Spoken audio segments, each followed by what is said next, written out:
La Russie lance une nouvelle génération de monstres d'acier conçus pour dominer les océans et certains d'entre eux sont terrifiants. Mais quel navire est le plus meurtrier de tous? Aujourd'hui, nous allons le découvrir en explorant le top 10 des futurs navires de guerre de la marine russe. Numéro 10. Commençons par un navire qui semble tout droit, sorti d'un film de science-fiction pour naviguer dans les eaux glacées du Nord. Nous parlons du Dersky, le navire de tête de l'ambitieux projet 20003 186. Maintenant, regardez la silhouette de cette chose. Vous vous demandez est-ce un navire ou un bloc flottant de géométrie furtive? C'est exactement le but. La marine russe voulait une corvette que les systèmes radars détesteraient tout simplement. La superstructure est entièrement faite de matériaux composites pour absorber les ondes radio, faisant de ce navire un fantôme sur les écrans ennemis. Mais être invisible ne suffit pas si vous ne pouvez pas riposter, n'est-ce pas? Le Dersky est fascinant car il introduit un concept de mission modulaire dans la flotte russe. Cela signifie que la partie arrière du navire fonctionne comme un couteau suisse. Besoin de chasser des sous-marins? Insérez un conteneur avec du matériel sonar. Besoin de lancer des missiles de croisière? Remplacez-le par un module d'armes. C'est une idée brillante sur le papier qui rend essentiellement la coque prête pour l'avenir pendant des décennies. Pesant environ 3400 tonnes, ce n'est pas un petit bateau, mais il est conçu pour fonctionner avec un équipage étonnamment réduit de seulement 80 personnes. Ce haut niveau d'automatisation est génial jusqu'à ce que quelque chose se casse au milieu d'une tempête, mais c'est un risque qu'ils sont prêts à prendre. Il est armé du système de défense aérienne Redoute et peut transporter les terrifiants missiles de croisière calibrés. Cependant, le développement du Dersky a été un peu dramatique, avec des retards et des dépassements de coûts qui feraient transpirer un producteur hollywoodien. Les critiques affirment qu'il est trop cher pour une corvette, mais les partisans disent que c'est le saut nécessaire dans la guerre du XXIe siècle.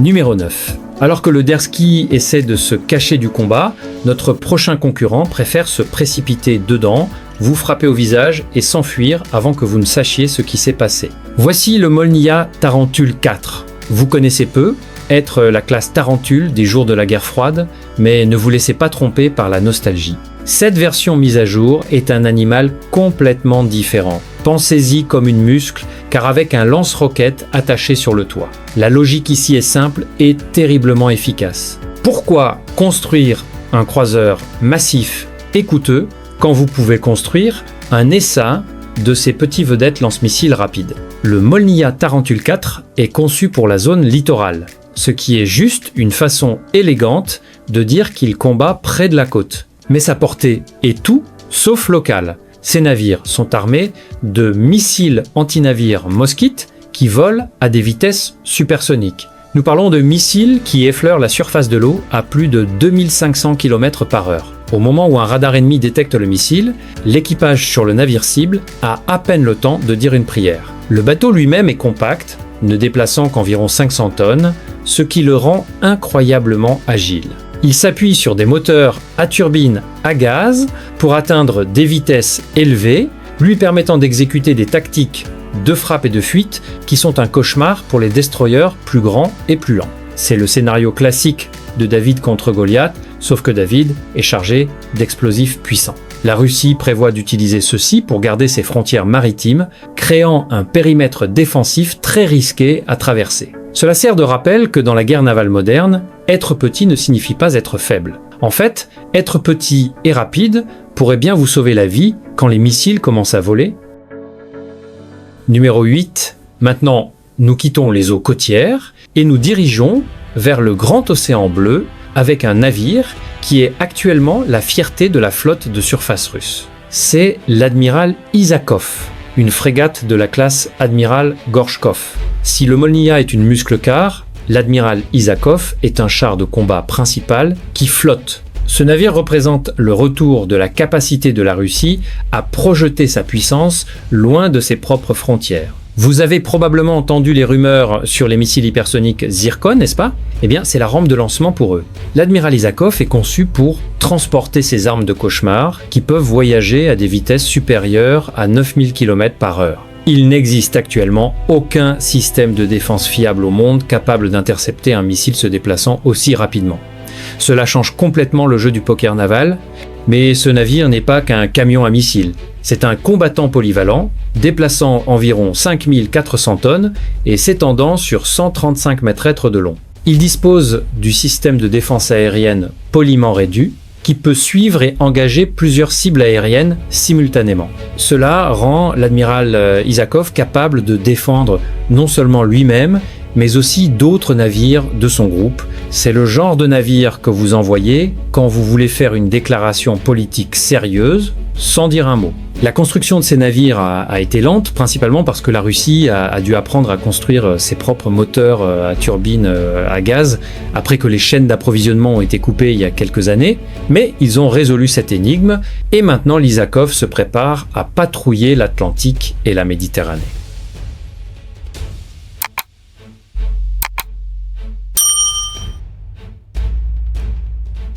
Numéro 7. Réduisons un peu la taille, mais certainement pas la puissance de feu. Le suivant est le Provorny, une corvette de la classe Gremiachki. Vous pensez peu être encore une corvette? Quelle est la grande affaire? La grande affaire est que le Provorny est spécifiquement conçu pour chasser le gibier le plus dangereux de l'océan, les sous-marins ennemis.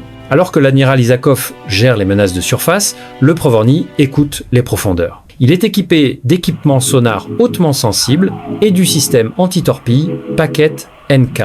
Ce système est fascinant car il tire essentiellement une petite torpille pour intercepter une torpille ennemie entrante. C'est comme tirer sur une balle avec une autre balle, sous l'eau. C'est de l'ingénierie sérieuse. Mais le Provorny a une histoire un peu enflammée, littéralement. Alors qu'il était en construction, un incendie massif a éclaté sur le pont, causant des dégâts importants et retardant son lancement. C'était un énorme embarras et un revers, conduisant à des questions sur les normes de sécurité dans les chantiers navals.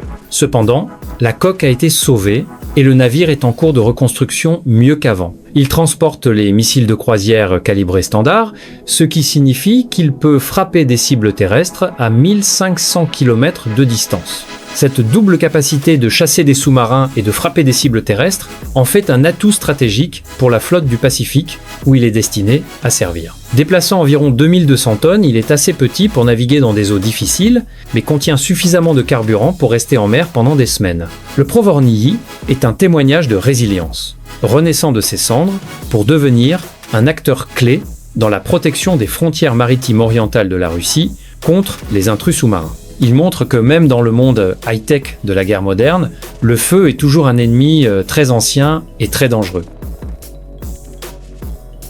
Numéro 6. En poursuivant notre voyage à travers la modernisation de la flotte, nous arrivons au Strogi, un membre de la classe Stereguchi très répandu.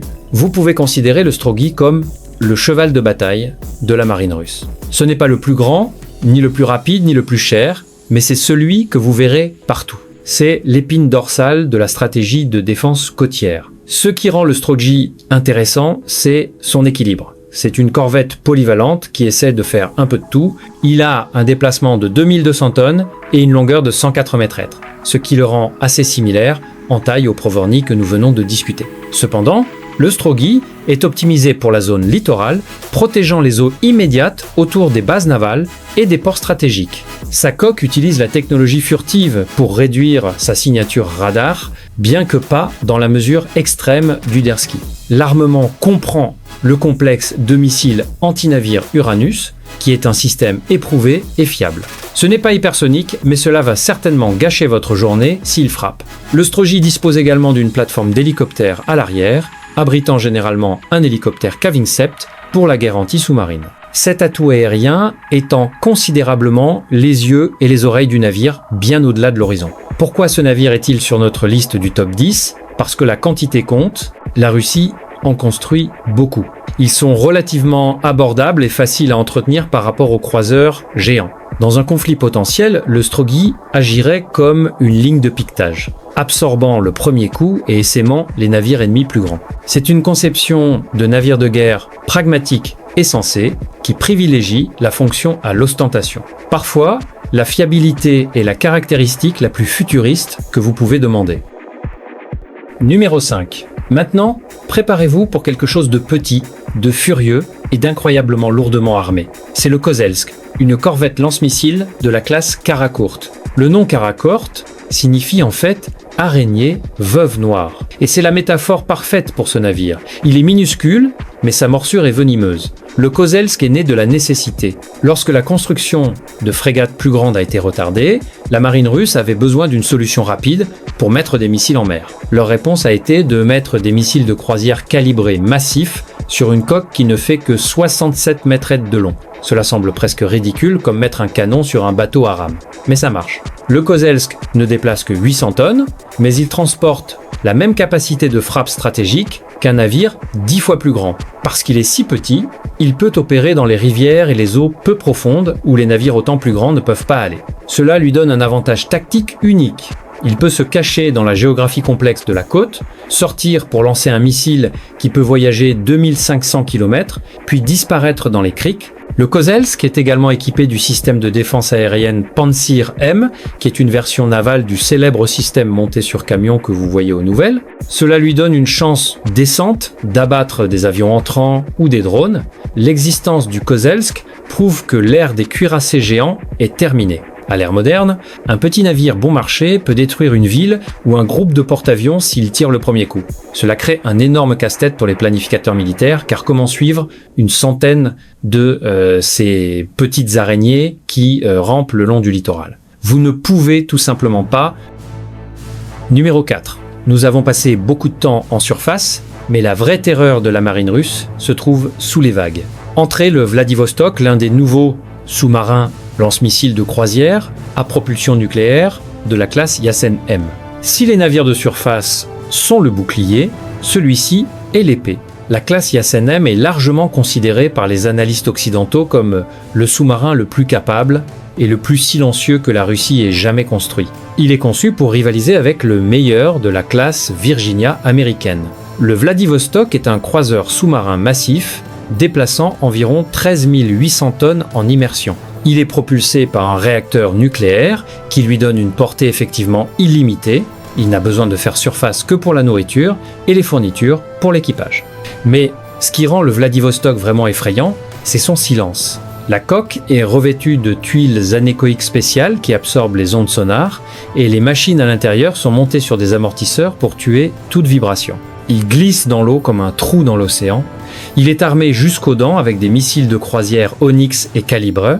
Et oui, il transportera également les missiles hypersoniques Zircon. Cela signifie que le Vladivostok peut se garer au large de n'importe quel continent et délivrer une frappe avec presque zéro avertissement. Il est conçu pour chasser les porte-avions ennemis et autres sous-marins. Le niveau de technologie à l'intérieur de ce tube de métal est stupéfiant, comportant un grand sonar sphérique dans la proue qui pousse les tubes lance-torpilles sur les côtés de la coque. Cette disposition lui confère des capacités d'écoute incroyables. Lorsque le Vladivostok disparaît dans les profondeurs de l'Atlantique ou du Pacifique, il force les marines rivales à dépenser des milliards de dollars juste pour essayer de le trouver. Numéro 3. En parlant de géants sous-marins, nous devons parler du Dmitri Donskoy. Maintenant, attendez, je sais ce que vous pensez. N'était-ce pas le célèbre sous-marin de classe Typhoon des années 1980 ?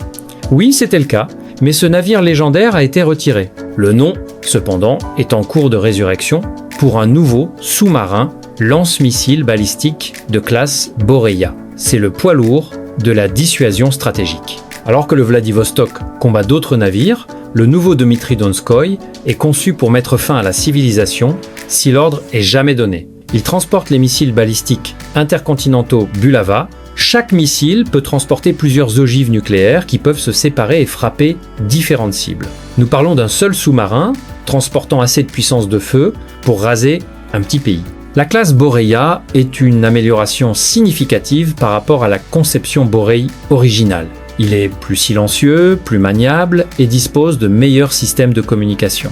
Il utilise un propulseur à jet d'eau au lieu d'une hélice traditionnelle, ce qui le rend beaucoup plus difficile à détecter avec le sonar car il évite les bulles de cavitation bruyantes. La coque est élégante et hydrodynamique, déplaçant un massif 24 000 tonnes en immersion. la mission du Dmitri Donskoy est simple mais glaçante. Disparaître sous la calotte glaciaire arctique ou dans le Pacifique profond et attendre. C'est la police d'assurance ultime. Tant que ce sous-marin patrouille silencieusement quelque part dans les océans du monde, une frappe nucléaire contre la Russie devient une mission suicide pour l'attaquant. Numéro 2. Refaisons surface et regardons quelque chose de complètement différent.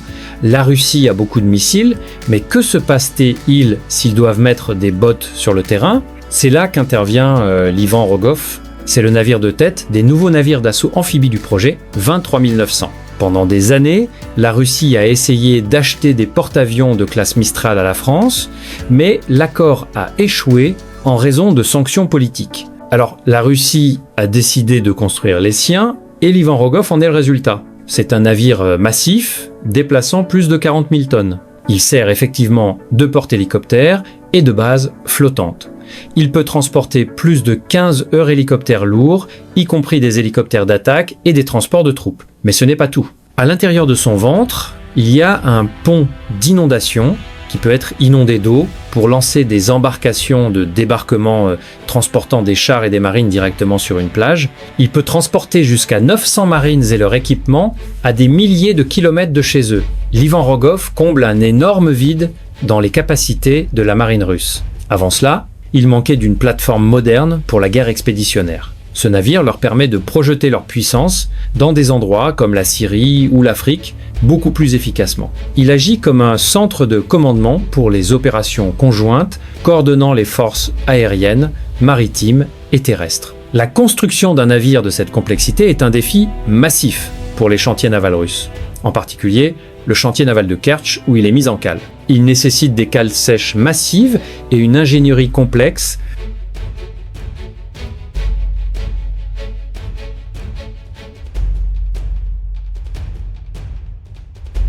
Numéro 1. Nous avons gardé le plus grand, le plus méchant et le plus intimidant navire pour la fin, l'Admiral Nakhimov. Ce n'est pas un nouveau navire en soi, mais la modernisation qu'il subit est si extrême qu'il s'agit pratiquement d'un nouveau navire. C'est un croiseur de bataille à propulsion nucléaire de classe Kirov. Pour vous donner une idée de l'échelle, ce navire est presque aussi grand que certains cuirassés de la Seconde Guerre mondiale. Il déplace 28 000 tonnes et mesure 252 mètres de long. Pendant des années, il est resté rouillé à un quai, symbole de déclin. Mais la Russie a décidé de le ramener à la vie. Avec une révision complète, ils l'ont dépouillé jusqu'au métal nu et le remplissent avec tous les systèmes d'armes modernes disponibles. Lorsqu'il reviendra en service, ce sera le combattant de surface le plus lourdement armé de la planète. Nous parlons de cellules de lancement verticales pour plus de 170 missiles. Il transportera des hypersoniques Zircon, des Onyx, des Calibrés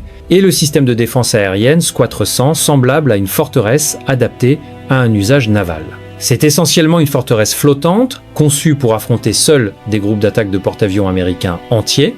L'énergie pour faire fonctionner tous ces systèmes provient de 2 réacteurs nucléaires, lui donnant une portée illimitée et la vitesse d'un navire beaucoup plus petit. L'Admiral Nakhimov est un projet de prestige. Il est destiné à montrer au monde que la Russie est toujours une superpuissance navale. Le coût de cette refonte est astronomique, ce qui amène beaucoup à se demander si cela en vaut la peine.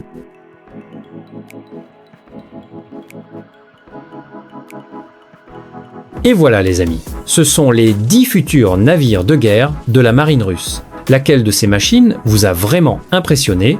Faites-le nous savoir dans les commentaires ci-dessous. Et n'oubliez pas d'aimer et de vous abonner si vous voulez voir beaucoup plus de classements comme celui-ci.